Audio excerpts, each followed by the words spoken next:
नमस्कार, मैं हूं अभिषेक त्यागी। 25 से 27 अक्टूबर के बीच मलेशिया में आसियान सम्मेलन आयोजित किया जा रहा है। इसमें बड़े बड़े नेता आएंगे। मलेशिया के तरफ से यह बयान भी आ चुका है कि ट्रंप भी उसमें शिरकत करने वाले हैं। पीएम मोदी भी वहां पर पहुंचेंगे। जाहिर तौर पर पिछले कुछ वक्त से अगर देखें तो भारत और अमेरिका के रिश्तों में थोड़ी सी तल्खियां आई हैं। जाहिर तौर पर जब दोनों नेता इस सम्मेलन में एक दूसरे के सामने आएंगे और खबर यह भी है कि दोनों के बीच मुलाकात भी होगी, तो जाहिर तौर पर चर्चा टैरिफ को लेकर जरूर होगी। जो रिश्ते थोड़े से पटरी से उतरते हुए नजर आ रहे हैं, उन रिश्तों पर भी चर्चा होगी। तो इस मुलाकात के क्या मायने हैं, भारत को क्या मिल सकता है, इस पर चर्चा करने के लिए मेरे साथ मौजूद हैं अश्वनी सर, जो लगातार इन मुद्दों पर नजर बनाए हुए हैं, और वरिष्ठ पत्रकार पंकज प्रसून सर मेरे साथ मौजूद हैं। अश्वनी सर, सबसे पहले थैंक यू वेरी मच, आप हमारे साथ जुड़े। Thank you. अश्वनी सर, इस सम्मेलन में जो खबर सामने आ रही है कि मोदी और ट्रंप की मुलाकात हो सकती है, कैसे देख रहे हैं इस सम्मेलन को, इस मुलाकात को? हाँ बिल्कुल, देखो अभिषेक, बहुत ही इम्पोर्टेंट मीटिंग होगी। और आपको पता है ये एशियान जो है एसोसिएशन साउथ ईस्ट नेशन है, और ये 10 देशों का समूह है। और इसकी जो मीटिंग है वो अभी कोलंबो में हो रही है, मलेशिया में 25-27 जैसे आपने बताया। और इसके जो के लिए इनवाइट किया गया है यूएस के प्रेसिडेंट को भी, और भारत को भी इनवाइट किया गया है। तो एक बड़ा सुनहरा मौका होगा कि जब दोनों देश के जो लीडर्स हैं, डोनाल्ड ट्रंप और प्राइम मिनिस्टर मोदी की अगर मुलाकात हो जाती है, तो मुझे लगता है ये एक आइस ब्रेकिंग होगा। अगर हम देखें कि जिस प्रकार से सिचुएशन बिल्डअप हुई है, हाँ ये दुख की बात है कि भारत के ऊपर अमेरिका ने 50% टैरिफ लगा दिया है। और स्पेशली जो 25% टैरिफ लगाया है वो इसलिए कि भारत जो है ऑयल खरीद रहा है रूस से। मगर अगर यही बात थी तो फिर चीन के ऊपर अभी तक नहीं लगाया, अभी लगाया उन्होंने 100% और टर्की पे नहीं लगाया, जापान पे नहीं लगा रखा जो कोयला लेता है, और यूरोपियन यूनियन जो कि गैस और ऑयल दोनों लेते हैं। और अमेरिका खुद ट्रेड करता है रशिया से करीब $7 बिलियन का, जिसके अंदर वो यूरेनियम, हेक्सोफ्लोराइड, केमिकल, फर्टिलाइजर। तो भारत को एक प्रकार से आइसोलेट करके उसके ऊपर टैरिफ लगाना, मुझे लगता है ये कोई अच्छी कूटनीति का नुमाइंदा नहीं किया है डोनाल्ड ट्रंप ने। स्पेशली जब भारत और अमेरिका एक नेचुरल अलाई हैं, एक लार्जेस्ट डेमोक्रेसी, एक ओल्डेस्ट डेमोक्रेसी।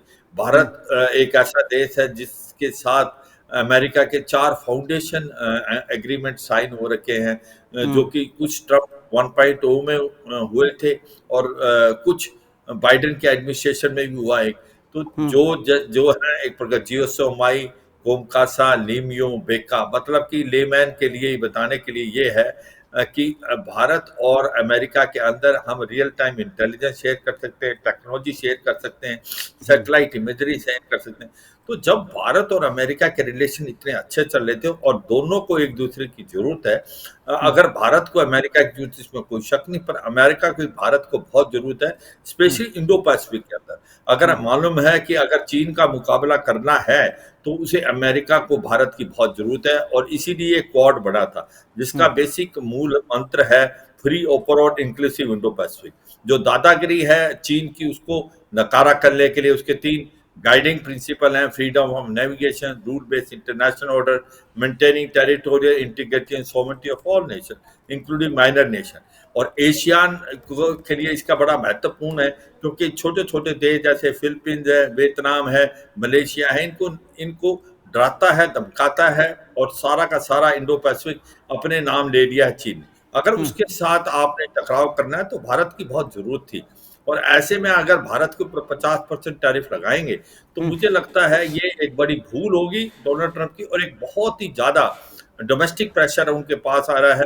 कहते हैं 30 से 35 जो कि लॉ मेकर्स हैं, उन्होंने भी उसको लिखा है कि आपने बहुत बड़ी गलती की है। एक नेचुरल अलाई जो आपका स्ट्रेटेजिक पार्टनर था, उसको आपने धकेल दिया चीन और रूस की तरफ। और ऐसा होगा कि पूरा का पूरा जो चर्निंग इफेक्ट हो रहा है वर्ल्ड में, आप भारत को चीन और रूस के नजदीक जाते देखेंगे, जो कि अमेरिका के हित में नहीं। तो मुझे लगता है ये मीटिंग बहुत अच्छी होगी, आइस ब्रेकिंग होगी, और 3-4 इवेंट इससे पहले जो हुए हैं उनको हम नजरअंदाज नहीं कर सकते कि एक तो जब भारत के प्रधानमंत्री का 75th बर्थडे था, डोनाल्ड ट्रंप ने उनको विश किया, फिर रेसिप्रोकेटिव भारत के प्रधानमंत्री ने भी उनको विश किया जब उनका बर्थडे था। और सबसे इम्पोर्टेंट चीज है कि जो ये गाजा पीस प्लान है 20 पॉइंट वाली, इसके लिए भारत के प्रधानमंत्री ने खुल के उनकी प्रशंसा की। एक प्रकार आप जो शांति के मसीहा हैं, जहां टकराव है वो मुझे लगता है हम बेटर हैंडल कर सकते थे। मुझे ऐसा लगता है जहां बात आती है कि वो ये कहते हैं कि अब मैंने 7 युद्ध रुकाए हैं, और उसमें कहीं ना कहीं तथ्य है, क्योंकि वो कहते हैं कि मुझे कोंगा रुवांडा का लड़ाई रुकवाई है, मैंने जो एक प्रकार से थाईलैंड कंबोडिया की, कोसोवो सरेबिया की लड़ाई, अजरबैजान आर्मेनिया की, वो उन्होंने प्रेसिडेंटों को दोनों को बुला के शांति डील कराई थी व्हाइट हाउस में, और उसके बाद इजराइल और ईरान की, और वो भारत और पाकिस्तान की के बारे में बात करते हैं जो भारत ने नकारा किया है। और मुझे लगता है वो एक स्टिकिंग पॉइंट होगा भारत और अमेरिका के बीच में। अमेरिका ने इसको इशू बना लिया, और हमें मालूम था कि उनका कोई खास डायरेक्ट रोल नहीं था। ये जो सीज फायर हुआ था ये डीजीएमओ पाकिस्तान ने गिड़गिड़ा के डीजीएमओ से कहा, मगर मुझे लगता है कि we could have handled slightly better. और इसके कारण जो रिश्तों में कड़वाहटपन आई, जो बात करते हैं कि भाई ऑयल ले रहे हैं हम ज्यादा रूस से, और उसी ऑयल से लड़ता है, वो पॉइंट को और ढंग से कर सकते थे, मगर ये लगता है उनको ज्यादा हो गया।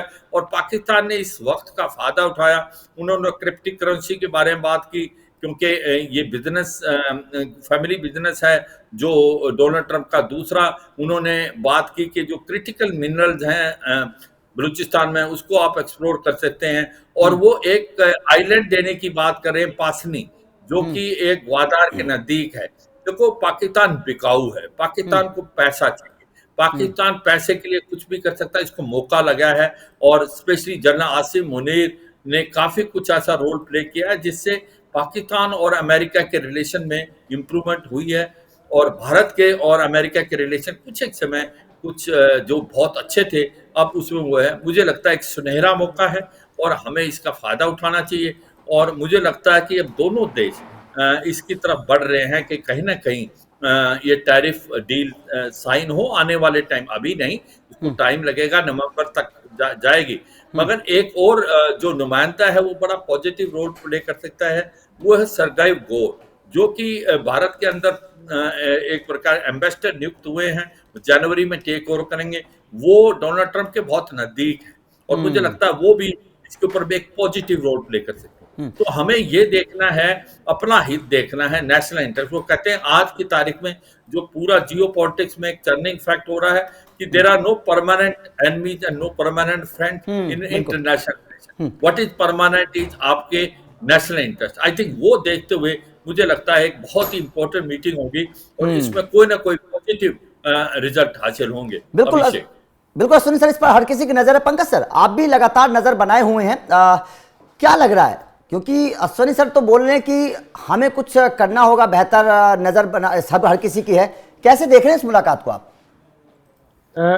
अभिषेक, जिस वक्त इंडियन मीडिया आमिर खान मुत्तकी को कवर कर रहा था, अफगानिस्तान के विदेश मंत्री, एक चीज शायद बहुत सारे लोगों ने ध्यान नहीं दिया कि यूएस एम्बेसडर सरगई गोर इंडिया में थे, दिल्ली आए थे उसी दिन, और वो एक तरह से कुछ फॉर्मेलिटीज होती है यहाँ आके वो अपना करेंगे, इसके बाद फिर वाशिंगटन जाएंगे और फिर तब आएंगे जनवरी में। लेकिन जो आए वो यहाँ पे दिल्ली में, तो एस जयशंकर साहब के साथ उनकी मुलाकात हुई, और एक मैसेज पास आउट किया गया वाशिंगटन डीसी की तरफ से भारत को, ये कि कुआलालंपुर में जो ट्रेड डील हो रहा है ना इंडिया और अमेरिका के बीच, उसमें कुछ कहीं से डेडलॉक है। तो उन्होंने ये कहा कि अगर शीर्ष स्तर पर एक बार अगर मुलाकात हो जाए तो एक मोमेंटम मिलेगा, उस डेडलॉक को ब्रेक करने में मदद मिलेगी। तो उसके लिए कुआलालंपुर को चुना गया, और ये कहा गया है वाशिंगटन डीसी की ओर से कि ट्रंप साहब आ ही रहे हैं, और अगर एक बार मोदी और ट्रंप के बीच वहां मुलाकात हो जाए तो जो छोटे मोटे इश्यूज हैं जिसकी वजह से ये ट्रेड डील नहीं हो पा रहा है और या डेडलॉक आ गया है, तो हो सकता है कि वो रिजॉल्व हो जाए। ये मैसेज दिया गया है यहां पे। खास तौर पे अमेरिका जो चाह रहा है कि भारत के एग्री मार्केट में किसी तरह एंटर करे, और भारत स्पेसिफिक प्रोडक्ट्स पे उस पे बात कर रहा है, जैसे सोया को लेके एक तरह समझौता हुआ, कॉटन को लेके हुआ। जी पंकज सर का थोड़ा नेटवर्क इशू है। अश्विनी सर, मैं यहां से आपसे जानना चाहता हूं कि मुलाकात होगी, ठीक है, भारत की मुलाकात होगी अमेरिका के डोनाल्ड ट्रंप से। क्या इस मुलाकात के बाद आपको क्या नजर आ रहा है, किस तरीके से कुछ मतलब कौन कौन से सौदे हो सकते हैं, मतलब टैरिफ को लेकर क्या कुछ बड़ा कुछ फैसला हो सकता है? क्या आपको लगता है कि नहीं। जी जी जी मैं ये कह रहा था कि टैरिफ से जी जी जी अश्विनी सर, जी जी। हाँ, देखो सच्चाई यह है कि ये जो ट्रेड डील है, जो टैरिफ कम करने वाली, ये लिंक आपकी है ट्रेड डील से भी, क्योंकि भारत और अमेरिका के बीच में ट्रेड डील चली हुई है और वो भी कहीं ना कहीं फाइनलाइज होने वाली है। उसमें कुछ एक जो फोर्थ लाइन है वो मैं बात बताता हूँ, बात करते हैं। हमने अब जो ट्रेड डील यूके से साइन की है वो एक गेम चेंजर है। अब इतना प्रेशर के बाद भी केयर स्टारमर भारत में आए, वो कह रहे थे कि यूरोपीय यूनियन से तो अभी नहीं है, ब्रिटेन सबसे ज्यादा नजदीक अमेरिका के, उसके ऊपर उन्होंने 10% ही टैरिफ लगाया है। अगर वो भारत अमेरिका प्रेशराइज करेगा यूके को और यूरोपियन कंट्री को, वो भी हमारे ऊपर टैरिफ लगाएंगे, मगर ऐसा नहीं हुआ। वो इसलिए नहीं हुआ क्योंकि सबको अपना इंटरेस्ट है। और जो ट्रेड डील हमने यूके के साथ की है कि हमारा जो एक्सपोर्ट है उस पर 0% टैरिफ है, और उनके में भी ऐसे, तो ऐसा ही कुछ वो अमेरिका के साथ भारत का होगा। अगर अमेरिका के साथ भारत का देखा जाए तो उसमें 3-4 पहलुओं को हमें समझना चाहिए। देखो, भारत का सबसे लार्जेस्ट ट्रेडिंग पार्टनर है अमेरिका। भारत और अमेरिका का 132 बिलियन डॉलर ट्रेड है, जिसमें हम 95 बिलियन डॉलर हम एक्सपोर्ट करते हैं और 40 बिलियन डॉलर के करीब अमेरिका हमको एक्सपोर्ट करता है। इसका मतलब 45 मिलियन डॉलर, 45 से 47 बिलियन डॉलर भारत का सरप्लस है। भारत के साथ सरप्लस अगर किसी देश का है वो अमेरिका ही का है बड़े, क्योंकि चीन के साथ हमारा डेफिसिट है 100 बिलियन डॉलर और रूस के साथ हमारा ट्रेड डेफिसिट है 58 बिलियन डॉलर। इसको अगर आप देखें तो अमेरिका का मतलब यह है, अमेरिका चाहता है कि इस ट्रेड डेफिसिट को कम किया जाए। उसको कैसे कम कर सकते हैं? वो कह रहे हैं कि आप गैस, ऑयल, जो एनर्जी, उसको भी खरीदें और हथियार खरीदें। कुछ हथियार भारत ने माना है क्योंकि वो पाइपलाइन में है, जैसे कि एक आपका स्ट्राइकर है, infantry combat vehicle, javelin anti tank missile, P-8I जो कि एक सर्वेलेंस और रैकी एयरक्राफ्ट है, उसकी भी बात हो रही है। तो ये किसी तरीके से हमने ट्रेड डेफिसिट कम करना पड़ेगा, क्योंकि आप हर जगह तो ये नहीं कर सकते ना कि आप के हित में सब चीजों। दूसरा, जो 3 फोर्थ लाइन क्या है? पहली फोर्थ लाइन ये है कि भाई जो ऑयल आप ले रहे हैं जो रूस से, उसको कम करें। अब कम करेंगे नहीं करेंगे उसकी डिस्कशन आगे होगी। दूसरा पॉइंट है वो ये है कि भाई आप जो एग्रीकल्चर और आपका डेयरी सेक्टर में आप हमें एक प्रकार से आने दें। दूसरा पॉइंट ये है। और जो तीसरा पॉइंट उनका ये है कि भाई जो टैरिफ है वो बैलेंस होना चाहिए, जितना आप लगा रहे उतना ही हम लगाएंगे। तो वो जो टैरिफ, क्योंकि आपने जो 100% लगा रखा है, अब भारत का नजरिया क्या, भारत किस तरीके से इसको टेक ओवर? भारत कह रहा है जैसे हमने यूके के साथ डील किया हम करेंगे, हम एग्रीकल्चर और डेयरी के लिए जो आपके सेक्टर उनको नहीं खोल सकते। ये मार्जिनलाइज फार्मर्स हैं। अगर आपका सामान आएगा वो जो सस्ता होगा, कम्पिटिटिव होगा, तो हमारे जो फार्मर्स हैं वो कहीं के नहीं रहेंगे, इसमें कोई शक नहीं। अब बात आती है कि जो आपका ऑयल है, इसके बारे में बात मुझे लगता है यही होगा कि कुछ ऑयल भारत हो सकता कम कर दे या अमेरिका इसके लिए कर दे। आप हमारा यह है कि ऑयल रूस अब चालाकी कर रहा है। रूस को पता है कि भाई अगर भारत और चीन ऑयल नहीं लेगा तो उसकी इकोनॉमी डिगमगाएगी। तो वो उसको लगता है भारत को प्रेशर आएगा, भारत निकलने की कोशिश करेगा, तो वो ऑयल के रेट हमारे लिए और डाउन कर देता है। तो वो करीब $4 पर बैरल फिर कम कर देता है। भारत को बहुत फायदा है। तो मैं ये कहता हूं अगर इसके लिए अमेरिका हमें कंसेशन दे, हम ऑयल खरीदते हैं, भारत की इकोनॉमी बहुत हो जाए। भारत को कहाँ देना चाहिए, मुझे लगता है जो तीसरा पॉइंट है कि हम वहां से ऑयल और गैस वहां से भी खरीदें, सऊदी, इराक और की तरफ से खरीद रहे हैं जो वेनेजुला, वहां से थोड़ा कम करें, अमेरिका से लें और अमेरिका से हथियार लें। कुछ तो आपको गिव एंड टेक करना पड़ेगा। आप ऐसा नहीं कर सकते कि आप कुछ, क्योंकि हम सबसे पहले देश थे जिसने ट्रेड के बारे में बातचीत फरवरी में स्टार्ट कर दी थी, मगर वो आपको नहीं के अंदर, इसके अंदर कुछ खामियां हैं, आपको पता है, गिव एंड टेक। दूसरी बात आपको यह समझना पड़ेगा कि भारत को भी थोड़ा फ्लेक्सिबल होके अब कुछ करना चाहिए, क्योंकि अगर हमारा ट्रेड जो अब चल रहा है 50%, आपका पॉइंट ये होना चाहिए अभिषेक, क्या आपको इंपैक्ट हो रहा है? हो रहा है तो क्यों? मैं आपको समझाता हूं कि मैंने बताया कि आपका जो ट्रेड है एक्सपोर्ट वो 95 बिलियन डॉलर है, उसमें जो 30 बिलियन डॉलर है एक आपका फार्मास्यूटिकल और आपके इलेक्ट्रॉनिक आइटम, उन पे कोई भी टैरिफ नहीं लगा। अब टैरिफ लगा है 60 बिलियन डॉलर पे, वो क्या है? आपका टेक्सटाइल, जैम, ज्वेलरी, कॉटन, आपके ये फुटवेयर, आपके लेदर गुड्स, आपके क्या नाम है, ऑटो पार्ट्स।